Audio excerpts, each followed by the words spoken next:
Hello everyone, this is Tom Uren. I'm here with the Grugq for another Between Two Nerds discussion. G'day Grugq, how are you? G'day Tom, I'm fine, and yourself? This week's discussion is brought to you by Run Zero, active and passive infrastructure and attack management platform. So last week, Grugq, we spoke about how NSA is the 800-pound gorilla in the signals intelligence and cyber espionage world. That made me think about what is it that makes other countries not do that? What is the thing that limits them from creating their own 800-pound gorillas? And that is kind of what's scarce. Now, that's apparently, you tell me, one of your bugbears, this idea that there's some things that are scarce, but they're not really scarce. I think you called it false scarcity. Yeah, the false scarcities. So this comes up a lot, right? Particularly when you talk to people who are talking, theoretically about the domain. They'll say like, we need to look at are bugs scarce or are they plentiful, right? And if they're scarce, then we just need to find and kill them, and no one else can use them. But if they're plentiful, then we need a different strategy. And I think that both of those are incorrect in terms of the real world, because it's an assumption about bug death that is not accurate, right? It's that if an O-day has been discovered and there's a patch available, then the bug is dead, right? Which is it's a rational way to model it, but it's not a realistic way to model it. It's a very straightforward and binary way to model it. Yeah, and it disregards the humanity side of cyber, where it's patched upstream, but has it been deployed? Will it be deployed within the next 6 months to 12 months to 24 months? Like, how long is this going to be an issue? And if you look at the exploits that people are using in the wild, the majority of them are several years old. Right. The O-day are used very, very rarely by specifically advanced actors against specifically high priority threats. But the majority of stuff that gets done, and I believe even by those state actors, will be done with these older exploits, simply because not everything is the highest priority that needs the most Gucci right. tooling, So in terms of I guess scarcity, you're just saying bugs may or may not be scarce, but it doesn't matter. Exactly. And right. I'd say that's the start of it, in that, bugs, like, they may or may not be scarce. Like, I don't think they are scarce, but even if they are, they don't die when you patch them. So it's sort of, that's not a relevant metric in terms of people's vulnerability, I think. If you're only looking at how to gain access, bugs is just a subset of the things you need to worry about. Okay. How about I look at what I think is probably where they would be scarce, or the strongest counterexample that I can think of, which would be modern iPhones, where it seems like the hoops that actors have to jump through to get malware onto an iPhone are increasingly ridiculous or amazing, depending upon your point of view. And iPhones are one of those cases where almost everyone patches relatively quickly because Apple pushes it out. Within the first week or so, I think most phones, not all, but most. And so even in that case, do you think bugs are scarce, and or does it make a difference? So I think they are scarce, although I don't know if they're scarce in you could say the number of exploitable bugs, or the number of bugs that exist that you can exploit that can get you anything, goes down, and the number that you need goes up, right? Like, you need to chain multiple things together to get, first you need access to the browser, then you need to escape from the sandbox, then you need to elevate privileges, then you need to gain access to the file system. You just need these multiple stages. And then the number of those available goes down. But at the same time, you'll have things like the triangulation, Mm-hmm. right, where you had 3 exploits being used against thousands of people. Yep. So triangulation was a campaign discovered by Kaspersky against Russian interests, it seems, and the FSB said it was NSA. So there've been a couple of times where NSO Group had zero interaction exploits that they could just send something like an iMessage to someone, and without any interaction, it would get them onto the phone. And those were patched, and it seems like, if I remember correctly, there was a period of months where they didn't have any similar capability. So it seems like, at least in the commercial space, you could say that there's some impact. But I guess, and the reason I went with iPhones is because it seems like the most extreme example. I can't think of another one that is... Nothing comes close, I think. Yeah. So at the very, very pointy edge, maybe bugs are becoming scarce. In one particular case, we may be getting to that circumstance, but the rest of the world, no, I guess it's fair to say. Right. And I would say that that gets you part of the way there to, like, you can't get access because bugs are scarce, but it doesn't actually get you to you can't get access. And I'd say that the reasons for this are sort of, there's multiple ones. So, like, let's say you're the IRGC commander for northern Iran, right? Like, you're the Republican Guard and you want to make sure that you're safe from hacking. Can you use the latest iPhone as your operational phone to avoid being monitored by NSA? Well, I mean, I think the problem is that the iPhone is just one part of the problem, right? Right. But it's sort of like, that's not going to help you. It might reduce the number of times your phone gets exploited. Like, it might, but it's not going to stop, you know, the collection apparatus working against you. If literally for no other reason than having iCloud is not going to be great for you. You know, like, there's, like, it strikes me that the fixation on the scarcity of bugs, it puts blinkers on so that you're blinded to the entire range of options for gaining access, and that the number of different ways that exist. And I would include things like, you know, from evil-made attacks to bribery, like Lapsus was doing, to, you know, all of these different ways of finding usable credentials, you know, doing an authentication. Like, there's just, like, there's a galaxy of options out there, and if bugs are scarce, then so be it. You know, we're left with nothing but the 99.9% of other options out there. Right. Okay. Yep. So yeah, I think it's a false scarcity, and I think it comes up in interesting places where, particularly in the academic or policy space, there's a lot of talk about, you know, what are things we can do to limit the spread or the proliferation of exploits? Like, how can we reduce, you know, these bad things going to bad people?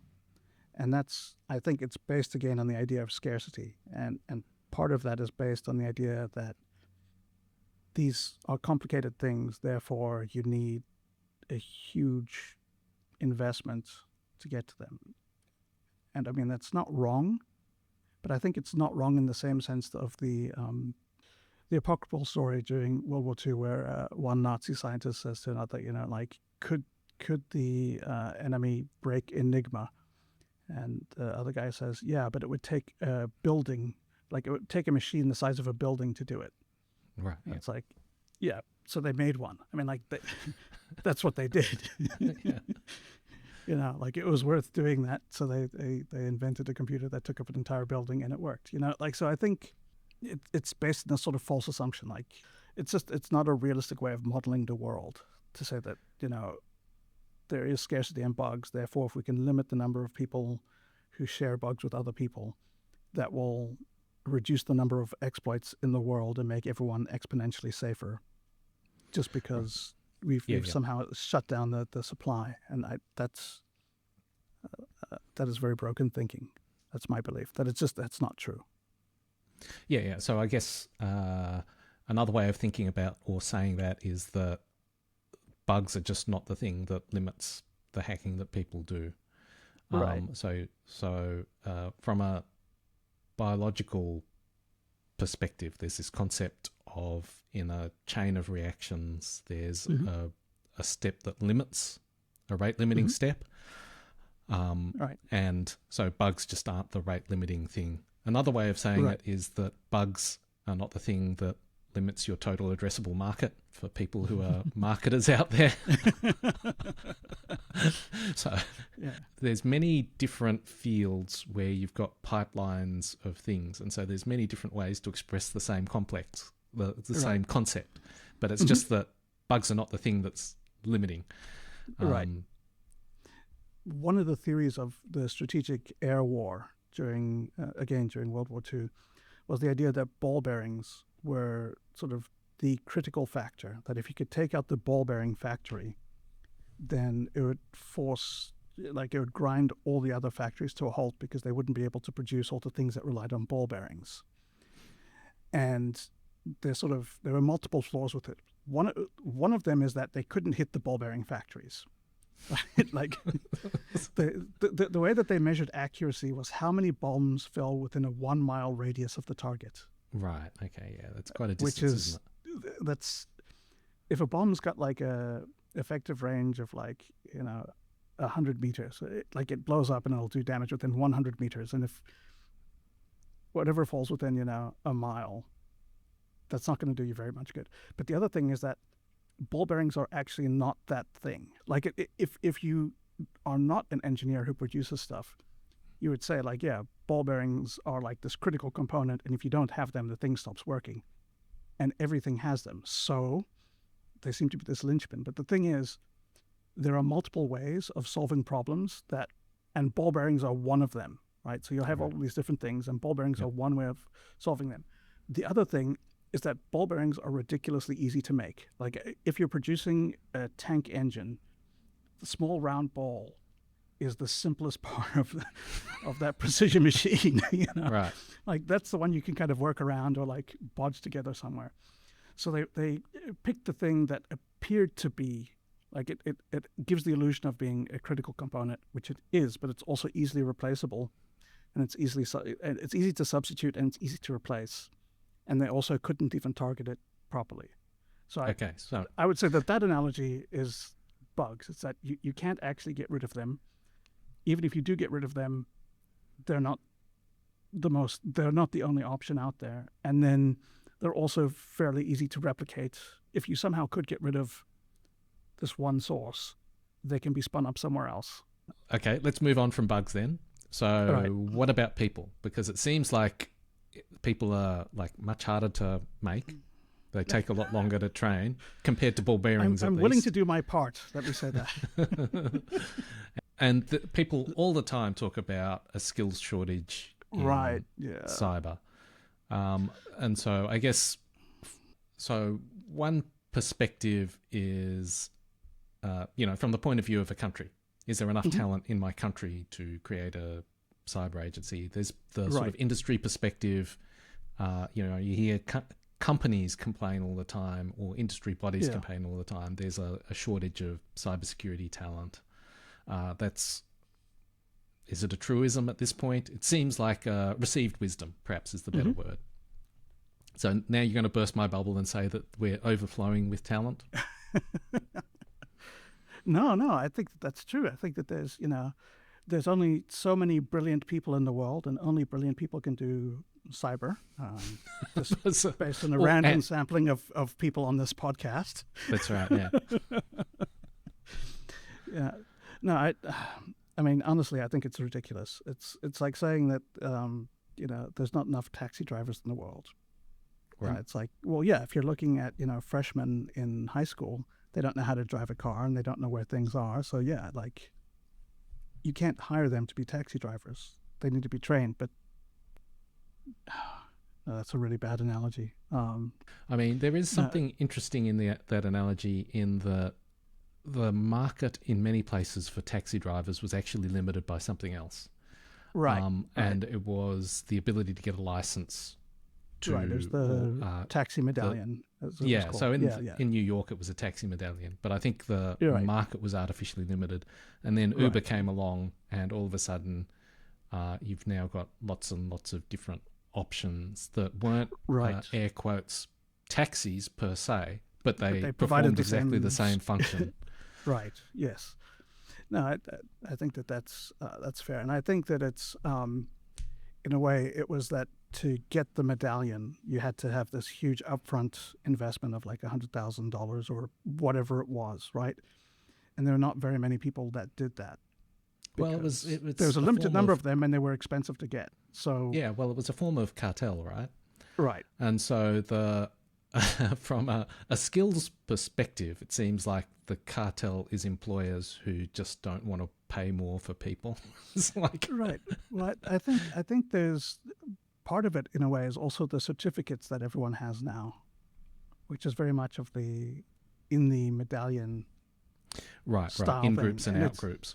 yeah, it's like we're looking for someone with 4 years of experience in this field for an entry level position has to have these 10 different That's certificates. right. This is a great opportunity to learn the ropes. If you're looking for people who've already been trained and are capable and have the skills to do the job, then they would have the job already, right? Like you can't. There's just not that many people who already know how to do the thing that you need them to do. You need to train people, and I very much believe that this is the case because if you look at, for example, China, like they've got huge volumes of people doing stuff, and they didn't used to. Like they used to struggle, and then they put together training programs, and now they're overflowing with talent. If you look at Israel, right? Israel is a tiny country. They don't have a lot of people. I think it's almost the same size as Bangkok, so it's a bit under like 8 million maybe, Yeah, I think and it's yet something like that. 8,200 is like world renowned for the high class people that they have. Like they turn out so many people that it's produced this entire cyber industry as well. And all of that is done because they have a training pipeline where they take people who have aptitude, put them into training programs, feed them through the training programs, and then they replace them with more people that come in. And I think that that demonstrates that it's not a problem of insufficient people. It's just that there's insufficient investment to create those people. Yeah. So I just checked. Population of Israel is just under 10 million. So Okay. uh, about Yeah. right. I'm not sure if I've told this story on the podcast before, but in the area I worked in ASD, it was known as the Defense Signals Directorate back then. We had a physicist, a mathematician, a chemist, biologist, Mm-hmm. and these were all people who were taken on board because they had critical thinking skills. Right. And we weren't exactly doing cyber per se, but related fields, let's Right. say. And there was very much a training pipeline that took Mm-hmm. people off the streets with some relevant skills or Right. aptitude and Mm-hmm. and trained them. And that was also true for the military as well. And so that totally makes sense to me that Right. Yeah. When I was working at Stake in London, which was in 2001 or 2002, there were several ex GCHQ guys that I was working with, and none of them were computer science people. There's a guy who had a PhD in chemistry who was just absolutely brilliant, mhm, and like yeah, he did like chemistry. That was his thing, and then he went to GCHQ, and they're like, "You're going to learn to be a hacker. Here is yeah, hacker training."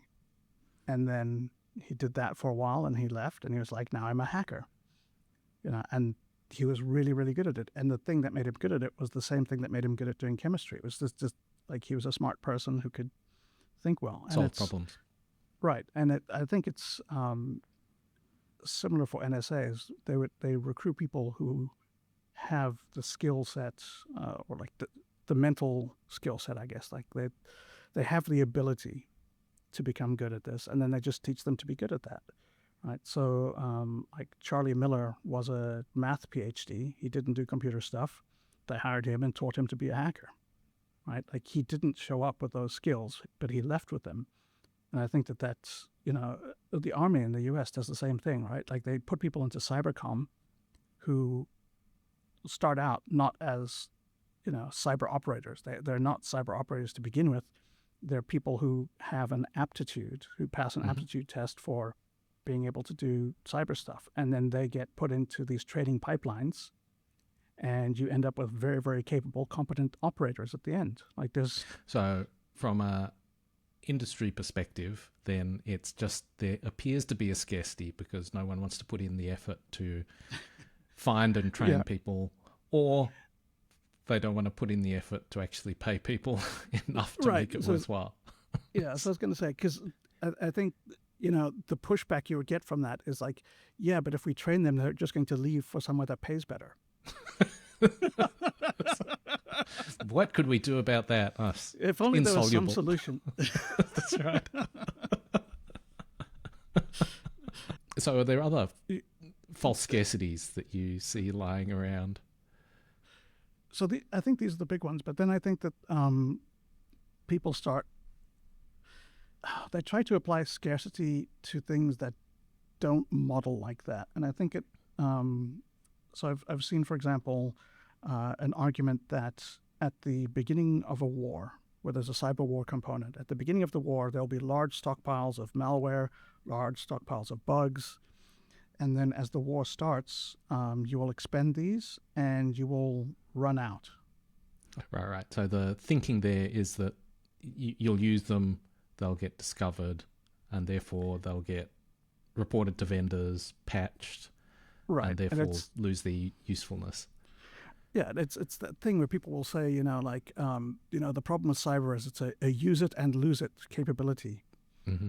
And that, I think, is true in a very limited sense, right? Like if you have one specific bug that you're exploiting, like let's say you have a single bug against a Syrian air defense system, and you use that once as a demonstration, and they detect what you've done and they patch it, you can't use that again, right? But I think that most of the time that's not the general case. Like the general case is you're talking about regular Windows computers, not weird dedicated systems that have to be exploited once.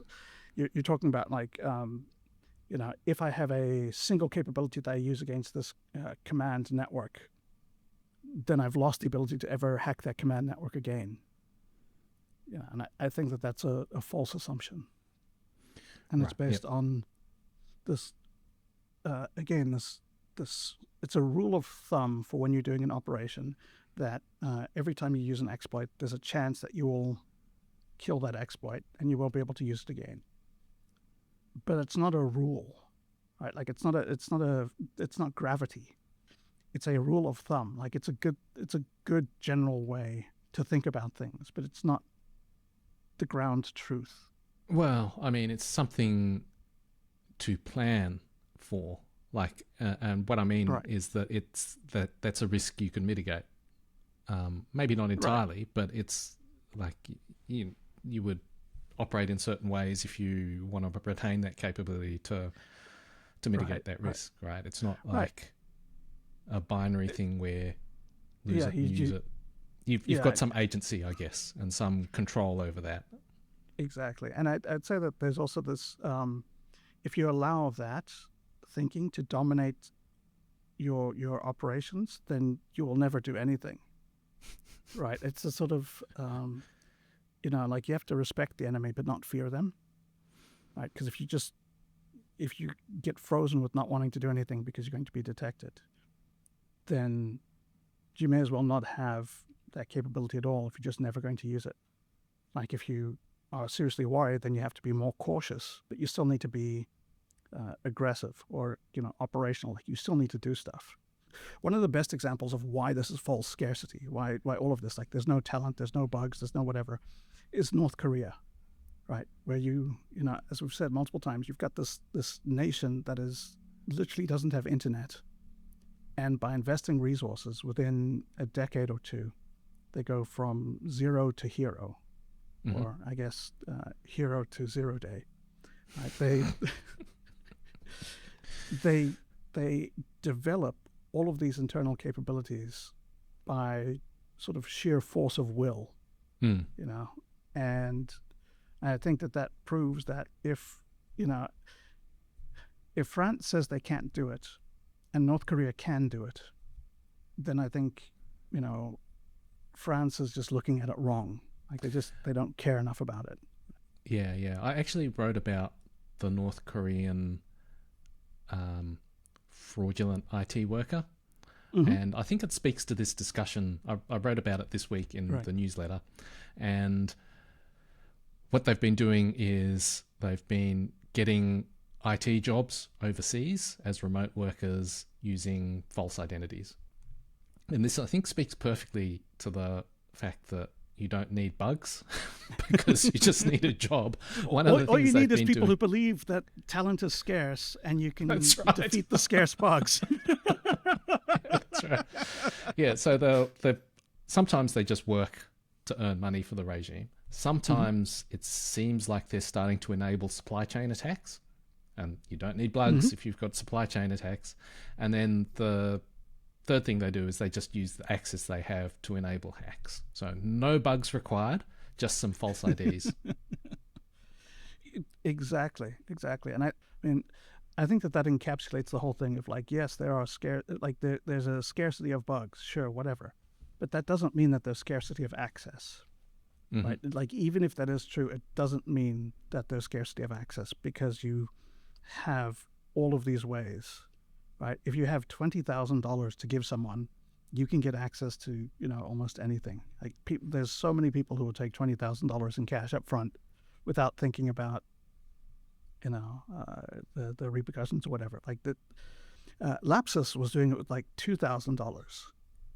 Like that's super cheap for what they're doing. And it's, I fundamentally think that if you are fixated on like exploits as this rate limiting factor, that somehow you need to reduce the number of exploits and the access to exploits, and that's going to have an impact against hacking. I think that they're misunderstanding hacking, particularly these real world problems that people have.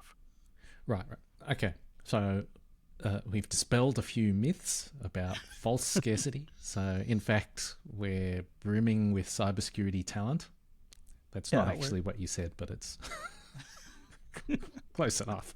We could be brimming in cybersecurity talent, I guess, is what you said. Right. So what is scarce? What is scarce? Look, I'll give you my answer for what is scarce. Yeah. And I think from an industry perspective, like the cybersecurity industry, I think it is just a lack of caring about it enough. And I guess this is the exact same thing as saying political will. Right. So I think for a long time, there were a lot of hacks where cybersecurity people would go, this is terrible. And everyone else would go, yeah, whatever. And so from a shareholder perspective, you'd have very large hacks, data from millions of people stolen. The share price would dip for a little bit, and then 6 months 3 later, hours later, it's back. Yeah. And so it's totally rational for everyone involved to go, you want me to spend more time and effort on cybersecurity? Why should I bother? Like, it doesn't affect my profitability. Right. Doesn't affect it's a morally good career. Thing to do, but the moral high ground is very expensive real estate. So yeah. And I think from a government perspective, in terms of intelligence agencies, I think it's related to proportion. Like, Australia, we're going to spend a certain amount on defence. It would seem ridiculous to spend 3 or 5 times as much for signals intelligence, right? There's a sort of this makes sense as a proportion of that. Right, right. And so NSA is the biggest because the US spends an enormous amount on defense. Right. And then everyone is kind of based on how much they care about defense. You know, they get a sliver of the defense budget. And I guess the outsized actors would be North Korea. Mm-hmm. Because they... Right, but they actually spend a huge amount on defense. Right. Even if you think, so maybe, I don't know how it is in proportion. Yeah. But, I mean, I think even in that case, your idea of that there's a ratio, there's a percentage, I think that does hold up because like the majority of their economy is towards defense. So however much they spend on signals intelligence stuff, it's still a fraction of their overall spend. Yeah, so, and I think most countries, and I think this is right, think that having a cyber espionage capability is an advantage, but it doesn't and can't replace the planes and tanks and aircraft carriers, where the big money goes. So I guess the other scarcity is the sort of flip side of having a sense of proportion. Like to be fair, to speak to that, like we're on the inside, right? Yeah. Looking out as like the best and brightest people work in cyber. The most important thing that anyone could be doing is cyber. So the lack of investment in cyber shows that the world is mad and everything is backwards. Everyone's wrong but us. There's no scarcity of self-inflated egos, I guess. Thanks a lot, Tom. Thanks, Grugq.